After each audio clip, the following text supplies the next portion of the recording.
Probably going to ruffle a few feathers with today's video, but here we go. If he can do it, you can do it. If the soldiers around him in full uniform can do it, you can do it.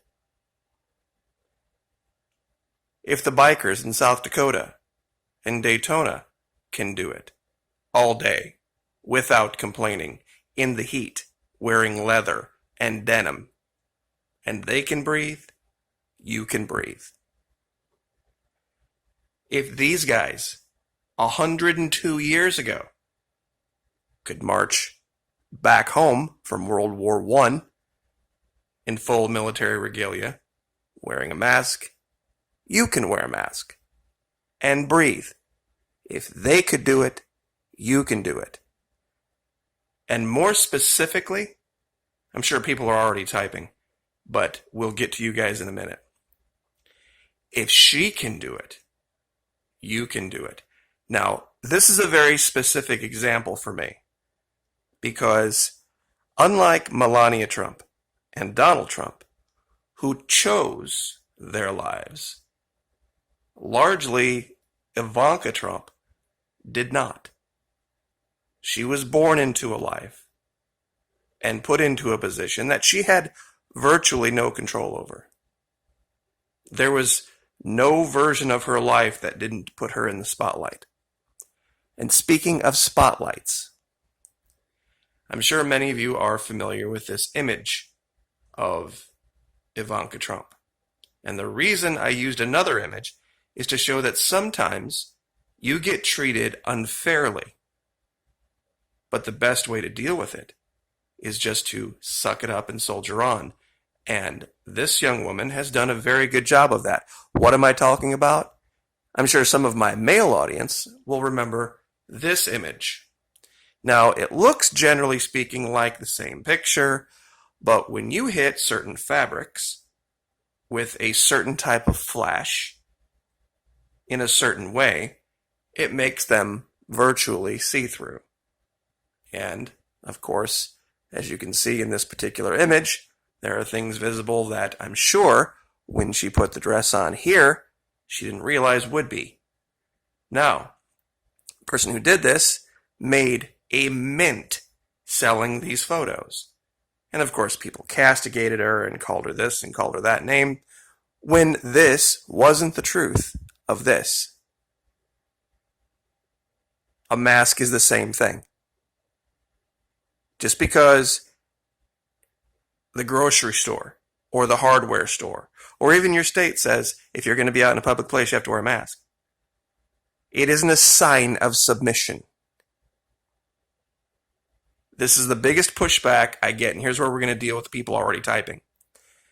Resistance to tyrants is obedience to God. Sounds great. Sounds wonderful for a bumper sticker or a t-shirt or heck, even maybe a mask. But you see, this isn't biblical. The scripture that they use to back this up is Romans 12 and 21. That just generically says, be not overcome of evil, but overcome evil with good. This is talking about the evil that resides in men's hearts, not external evil. This is about the evil in men's hearts. The heart of man is described as wicked and evil. Who can know it in the Bible?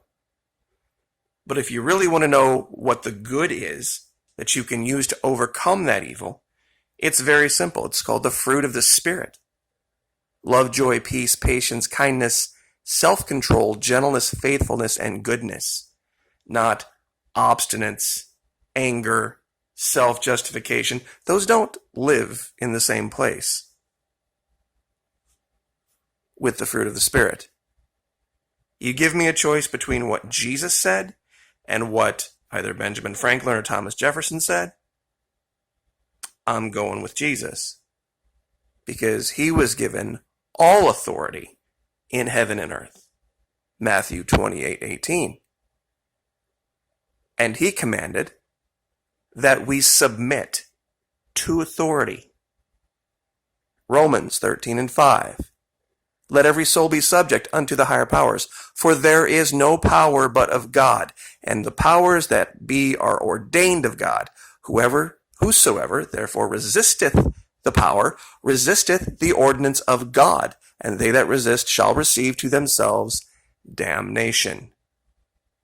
No man anywhere, whether it was Rome 2,000 years ago or it's Washington, D.C. today, is sitting in that chair without God having put him there.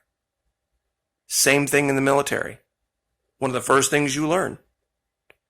You may not like those over you, you might not agree with those over you, but they are placed there, and they are there at God's pleasure. And if they order you or command you to do things that are or are not right, they will answer for it. It is your job to submit, just like he ordered Paul to do. Remember, Paul drew his sword, cut off the man's ear, and he said, put your sword away. And he submitted. Having angels, legions of angels, he could have commanded to come to his side. He submitted to authority. There is no biblical basis for resisting this. I don't like it. It's inconvenient. But it shows me a lot of my folks listening haven't been in the military, because things you don't like and things that are inconvenient are literally the orders of the day in virtually every branch of the military. Now, if we're going to do this, we have options. And this is the entire reason I've created this line of masks.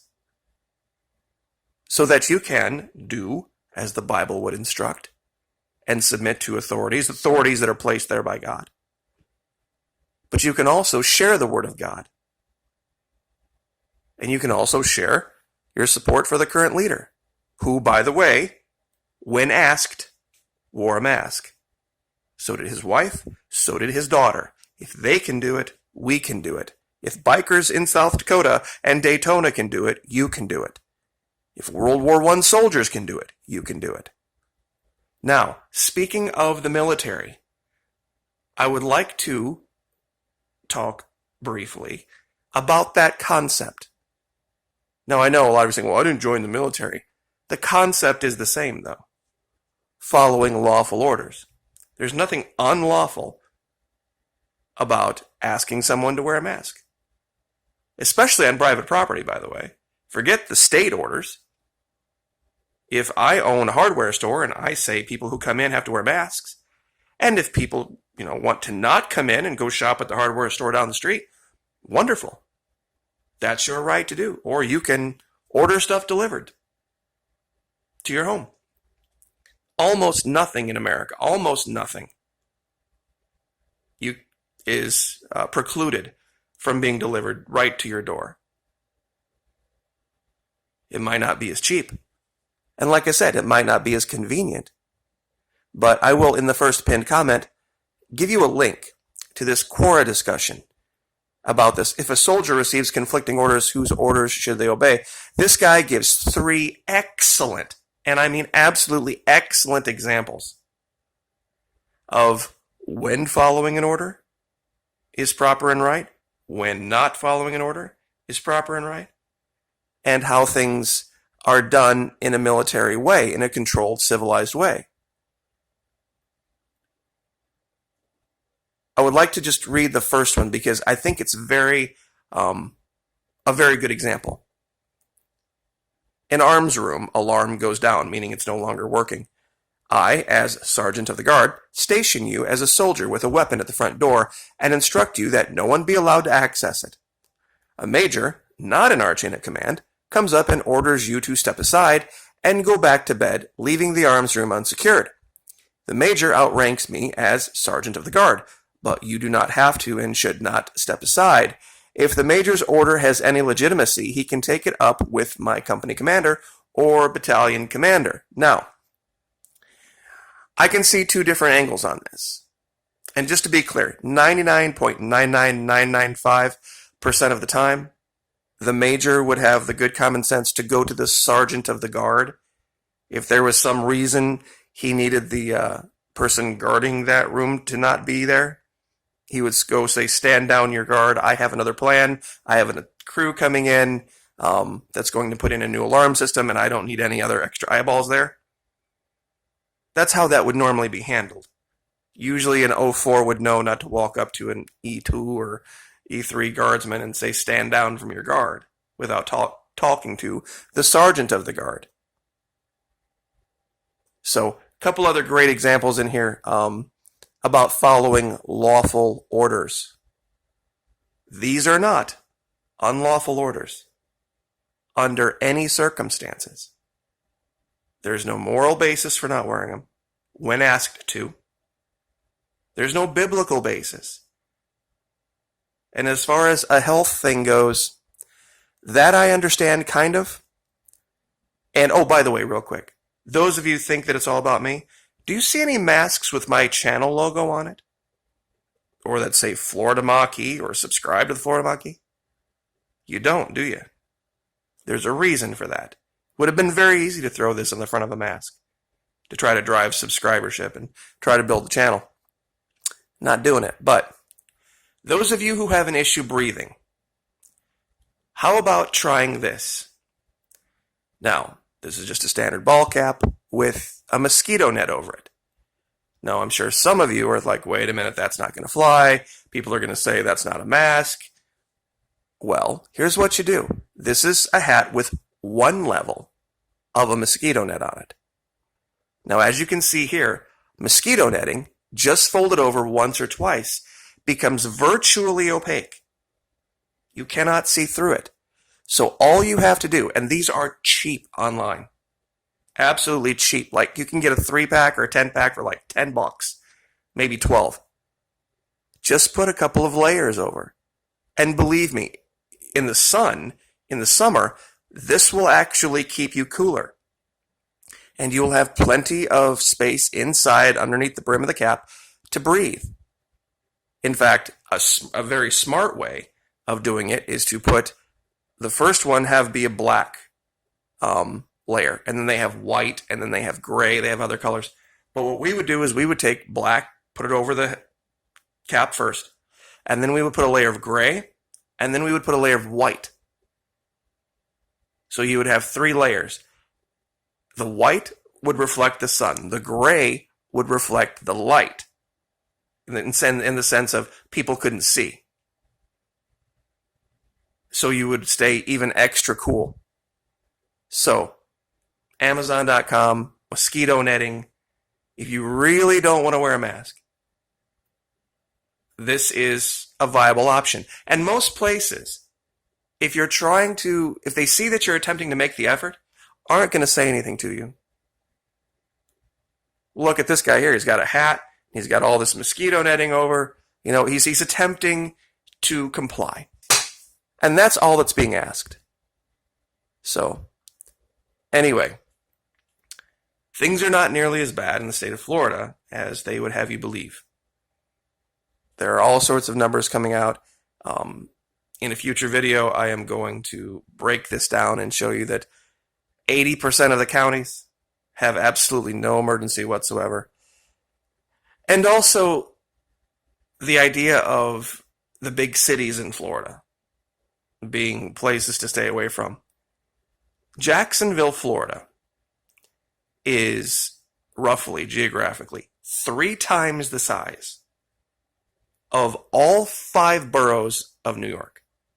That means you could take all of New York City, square footage-wise, square miles, and you could fit it 3 times inside of the city of Jacksonville. That's how small it is in comparison. Now, Jacksonville, the city, has just under 1 million people in it. New York has almost 9. Meaning that they have 9 times as many people in 1/3 the area up there. 9 times as many people in 1/3 the area. And that's why you see things like this map. As you can see, this is total deaths. This is COVID19.healthdata.org. And you can see that as far as deaths go per 100,000, Florida is still even amongst the safest in the South. So, anyway, if she can get the job done, if she can go about her life and make it happen, so can you. Because if anybody had a reason to complain about unfair, about not right, this woman would have a right to. More so than many. But she doesn't. She shuts up and she soldiers on, having been thrust into a place that she had no control over. Just like now. So, I guess I will just leave it there, but I will put all of the links to the masks down in the first pinned comment. There are 9 of them. I don't have the 9th one up here, but I will, of course, put it right at the top so that you know which one it is. Like, share, subscribe. We'll see you next time.